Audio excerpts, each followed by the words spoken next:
Hello guys, how are you all? Welcome to my channel Cracking IELTS 9.0. So today I am back with a new passage. As you can see, the passage says the thylacine.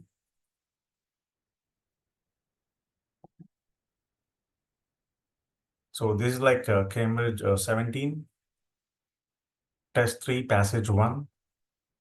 So today we will try to solve this passage. So as you can see on your right hand side, you can see the questions here. This is like one word answers, fill in the blanks.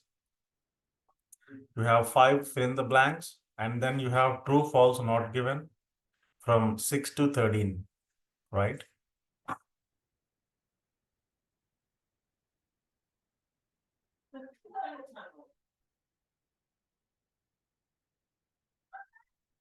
So let's try to solve this passage, guys.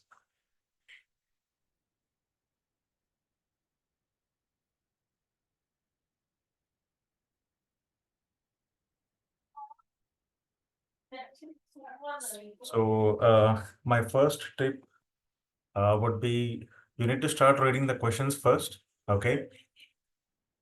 You need to underline the keywords and then use those keywords to find them in the passage, okay?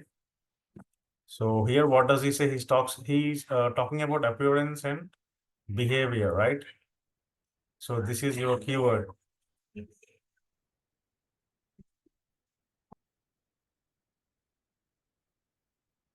So here he's talking about appearance and behavior, guys, right?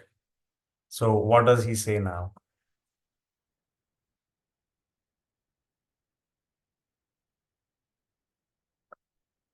So this is our passage here on the left hand side, and right side you have the questions. So the first point is rather looked like a dog. So this is one hint for you guys, and had a series of stripes along its body and tail. So in the passage, he will talk about these stripes and body and tail. Okay, we need to remember that. After that, our answer will come, right? Ate an entirely dash diet. So here he's talking about the diet, right? And then probably they depended mainly on dash when hunting. So when it is hunting, it depended on something. What is that? So depended mainly is the keyword, okay? Mainly. And then young spent first months of life inside its mother's dash, okay? The young ones, they spend the first few months inside their mother's dash. These things we need to find out from the passage, right? Yep. So let's keep these three in mind first of all, and then let's try to find the answers for these, okay?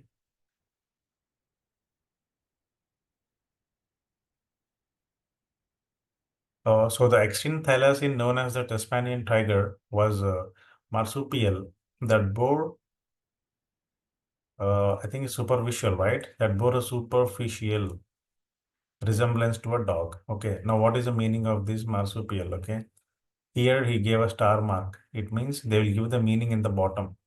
See, marsupial. So marsupial, a mammal such as kangaroo, whose young are born incompletely developed and are typically carried and suckled in a pouch on the mother's belly. So that is the meaning of marsupial. Okay. Now, okay, we understood the first line. Then, its most distinguishing feature was the 13 to 19 dark brown stripes over its back, and then beginning at the rear of the body and extending to its tail. Okay, so the thylacine's average nose to tail length was about 162 and 153 for females. Okay, so this is what we need to understand here. Now we got the first one, right? It looked like a dog, so we got here resemblance to a dog. That is done. And series of stripes on the body. Yes, he talked about the stripes here, brown stripes. So these 2 points we got it. Now we need to get the answers. I think they are in the next paragraph, right? So let's read that. So the thylacine appeared to occupy most types of terrain except the dense forest, dense rainforest, and with open eucalyptus forest thought to be its prime habitat. Okay. In terms of feeding, see, he's talking about some feeding. It was exclusively carnivorous, okay? And the stomach was much muscular with ability to distend so that it could eat large amounts of food at one time. Probably an adaptation to compensate for long periods when hunting was unsuccessful and food scarce. Okay, right. Till here we understood these points. Okay, so what did he talk about in this passage? Ate an entirely dash diet. So he's talking about diet.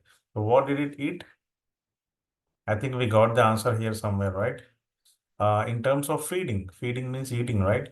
So it was exclusively carnivorous. Wow. And its stomach was muscular with an ability to descend, yes, so that you can eat large amounts of food at one time. So what is the answer for this one, guys? Ate an entirely carnivorous diet. So this is our first answer. Very good. So this was quite easy, right? So it ate an entirely carnivorous diet. Okay. Then let's come back to the second one. Probably depended mainly on dash while hunting. So we read something, right? When hunting was unsuccessful, the thylacine was not a fast runner and probably caught its prey by exhausting it during a long pursuit.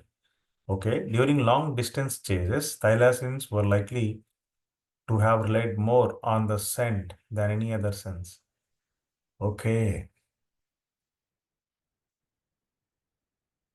so they emerge to hunt during the evening, night, and early morning and tended to retreat to the hills and forest for shelter during the day. Okay, despite the common name tiger, the thylacine had a shy, nervous temperament. Although mainly nocturnal, it was sighted moving during the day, and some individuals were even recorded basking in the sun. Okay, guys. So what is it may depend on dash while hunting. So he's talking about hunting, right? So during long pursuit means long chases. During long distance chases, thylacines were likely to have relied more, means depended mainly on scent than any other sense. So they were depending mainly on scent when hunting. So yep, scent should be the answer, I guess. So yes, this was also easy. Scent. They see this is the keyword, guys, here. Depended mainly, okay, and relied more on. This is the keywords you have to catch, all right? Then the young spent first months of life inside its mother's dash. Okay, let's read the next one. So the thylacine had extended breeding season from winter to spring, with indications that some breeding took place throughout the year. Okay, the thylacine, like all the marsupials, was tiny and hairless when born. Newborns crawled into the pouch on the belly of their mother and attached themselves to one of the four teats, remaining there for up to 3 months. When old enough to leave the pouch, the young slade stayed in the lair, such as a deep rocky cave, well-hidden nest, or hollow log, while mother hunted. Okay, right. So young spent first few months of their life. It is here. Newborns means youngs crawled into the pouch on the belly of their mother and attached themselves to the teats, remaining there for up to 3 months. So the first few months they were inside its mother's pouch, right? It is the answer is pouch, guys. Okay, newborns crawled into the pouch. Into means inside, right? Inside its mother. So newborns crawled into the pouch inside its mother's pouch is the answer. Okay. So these three, this was also easy.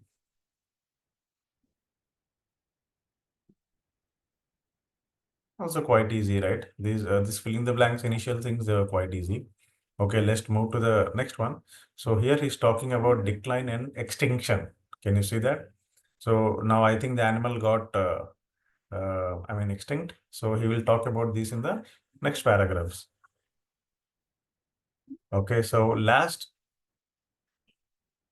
Let me take this one. Last evidence in mainland Australia is a 3,100-year-old dash. Okay.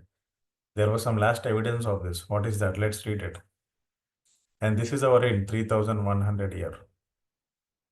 So approximately 4,000 years ago, thylacine was widely spread through New Guinea and most mainland of Australia, as well as the land of Tasmania. The most recent well-dated occurrence of the thylacine on the mainland is a carbon-dated fossil from Murray Cave in Western Australia, which is around 3,100 years old. See, this is the keyword. We got it, right? So 3,100. Now, last evidence in mainland Australia is a 3,100-year-old what? Carbon-dated fossil, right? But the answer is only one word, right? So what should we write? Fossil, right? So, yep, you're right. It's fossil. Probably went extinct in mainland Australia due to animals known as dingoes, and reduction in dash and available sources of food were partly responsible for decline in Tasmania. Okay, let's read the next one. Its extinction coincided closely with the arrival of wild dogs called dingoes in Australia and similar predator in New Guinea. Dingoes never reached Tasmania, and some scientists see this as the main reason for thylacine survival there. Okay. Now, the dramatic decline. So he's talking about the reduction. See, reduction. The dramatic decline in the thylacine in Tasmania began in the 1830s. Okay, and continued for a century.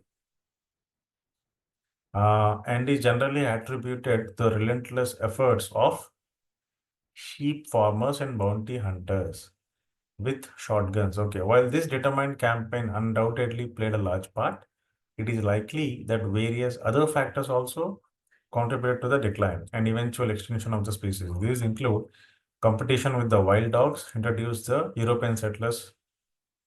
Okay, introduced by the European settlers. Then loss of habitat along with the disappearance of prey species and a distemper-like disease, which may also have affected the thylacine. Okay. Now here he tells about the factors. Okay.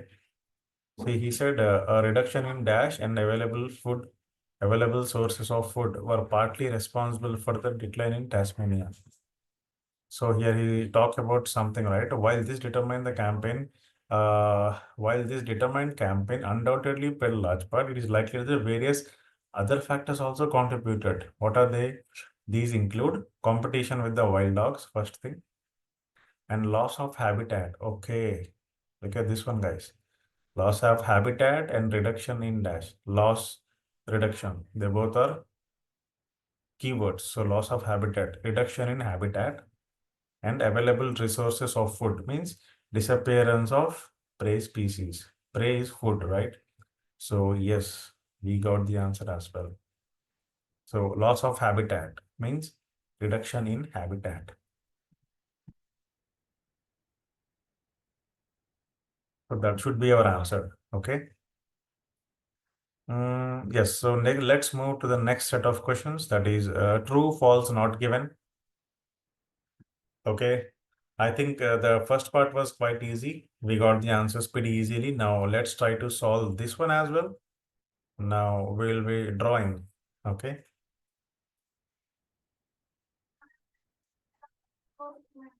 So this is true, false, not given. Statement is true if the statement agrees with the information in the passage. Okay. False if it is contradicting, means opposite meaning, and not given if there is no information on this. Okay, guys. Now let's read the first question, guys. Significant number of thylacines were killed by humans from the 1830 onwards. Okay. So here is a significant number. Okay, means huge number or most of them are killed by humans. This is the main thing from 1830. So, okay, let's read this passage now. I think 1830 is here itself, right? We came across. So here we might have a hint here. Let's read this.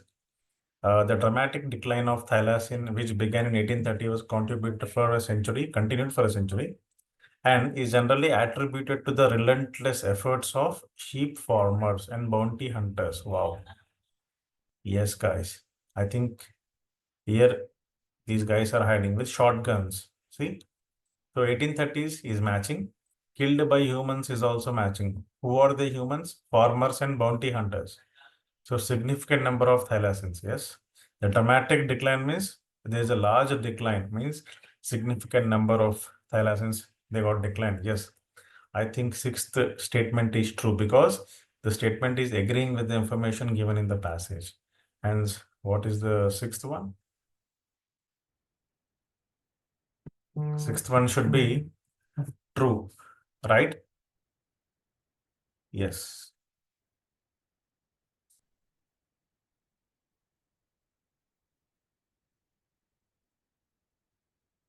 So several thylacines were born in zoos during the late 1800s. Okay, so there are few hints for us. What are they?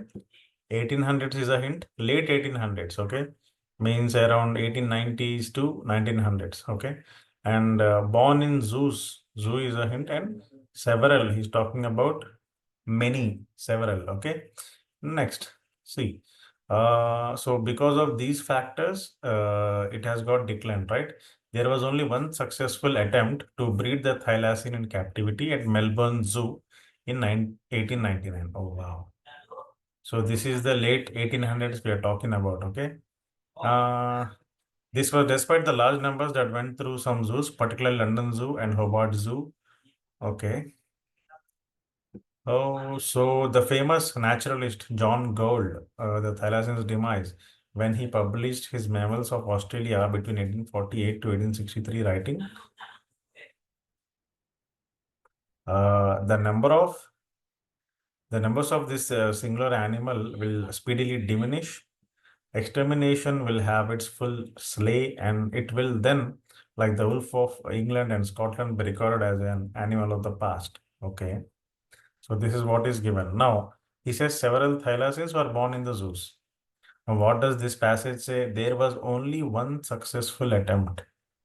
Okay. So there was only one. Okate means there was only one successful attempt to breed the thylacine in captivity. Captivity means zoo, right?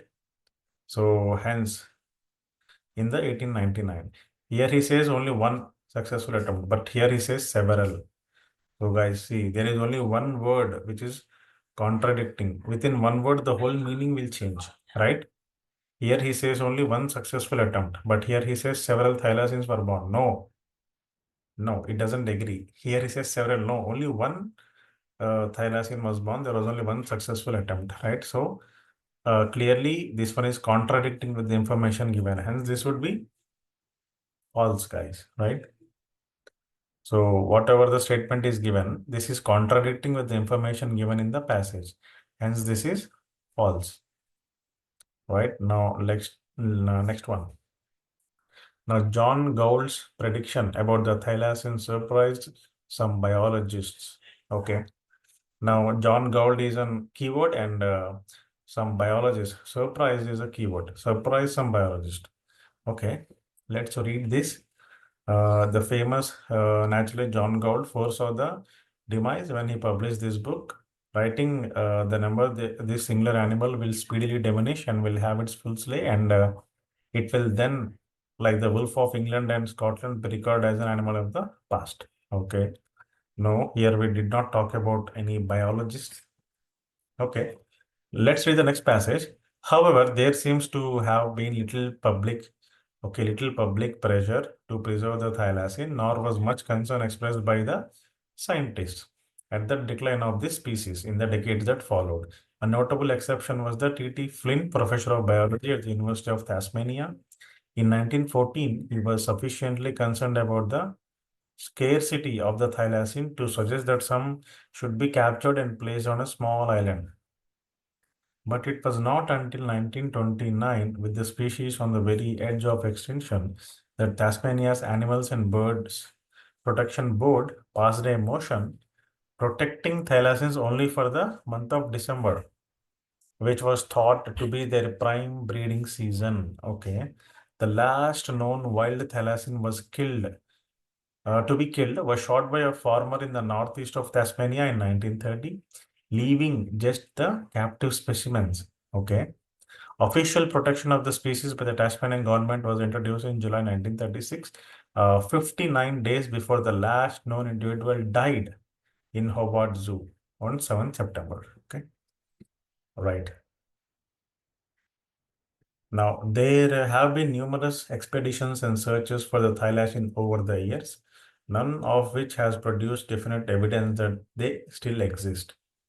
The species was declared extinct by the government in 1986. Okay. Okay, some John Gould's prediction about the thylacine surprised some biologists. Okay, see here in this passage, we did not read that the biologist, there is only one biologist, right? Flynn, but it was not given that he got surprised, right? There's no information about that. So what should be the answer, guys? We did not see any emotion from this Flynn. He did not get surprised or shocked, right? Hence, this should be eighth one should be not given, right? And ninth one, in the early 1900s, many scientists became worried about the possible extinction of the thylacine. Okay, okay, what are the keywords here? Early 1900s. Okay, so 1914 is this, and many scientists became worried. Okay, he's talking about many scientists, they were worried. Okay.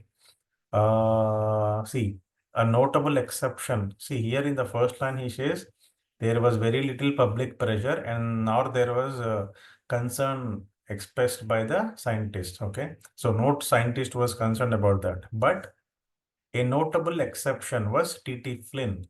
Means T.T. Flynn had some concerns, right? He was the exception. Or the professor of biology, he was sufficiently concerned, means worried. He was worried about the scarcity of the thylacine. Okay, so he was worried, but many scientists were not worried. He said concern, nor was much concern expressed by the scientists. Hence, what is ninth one? Here he says many scientists became worried.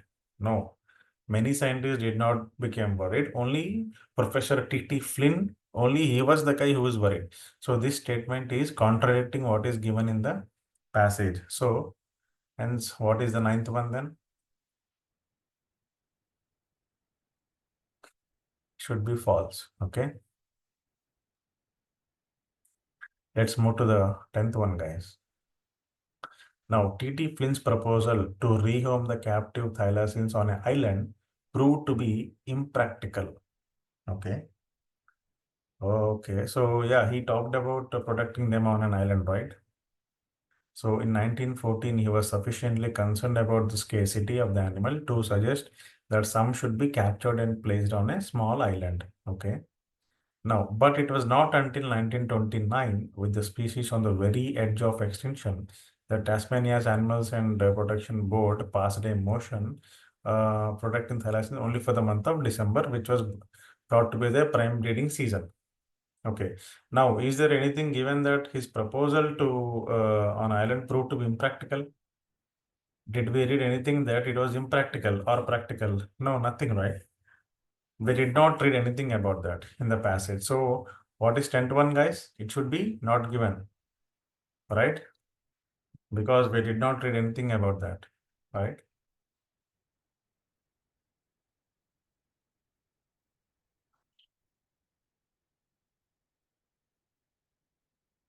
So 11th one, there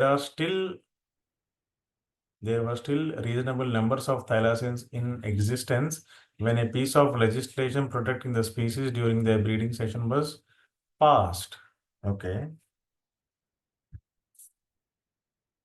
So here he says there are still reasonable number of thylacines existing when the registration was passed during the breeding session. Okay, this is the thing we just read, right?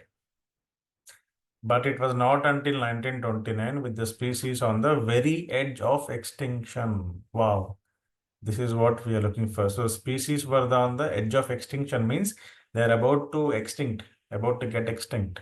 Then only the board passed this notion, right? But what does he say? There were still reasonable number of thylacines in existence? No, they were on the verge of extinction. Okay, so this statement is contradicting with the information given in the passage. So clearly, what is number 11? False. This one was pretty easy, right? It was directly contradicting the statement given in the passage, right? Now, let's move to the 12th one, okay? So from 1930 to 36, the only living thylacine were in captivity. Were all in captivity means zoos. Capturing them means captivity means zoo. So let's read this one. So the last known wild thylacine to be killed was shot by a farmer in Tasmania in 1930, leaving just the captive specimens. Yes. So leaving. So the last thylacine was killed by the farmer, right? And the remaining ones they are in zoos, leaving just the captive specimens means only the ones they are in zoos they are safe, right? So from 1930 to 36, and this happened in 30, right? So official protection of species by the Tasmanian government was introduced in the 1936 before the last known individual died in 1936.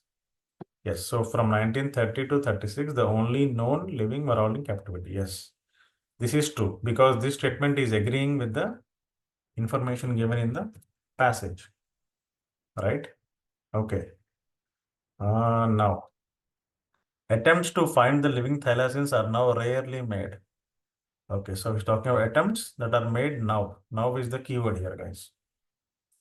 Now, what did we read in the last passage? There have been numerous expeditions and searches for thylacine over the years.